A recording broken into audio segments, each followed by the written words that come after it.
Sa ibang balita, mahigit sa 30 mag-aaral sa isang paaralan sa Calasiao, Pangasinan sumakit ang tiyan dahil daw sa biniling sa malamig sa school canteen. Ang detalye sa report.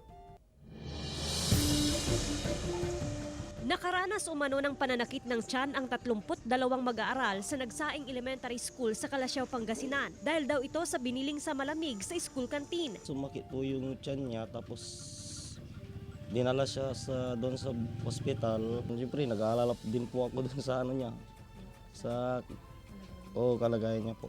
Masakit daw yung tiyan niya daw.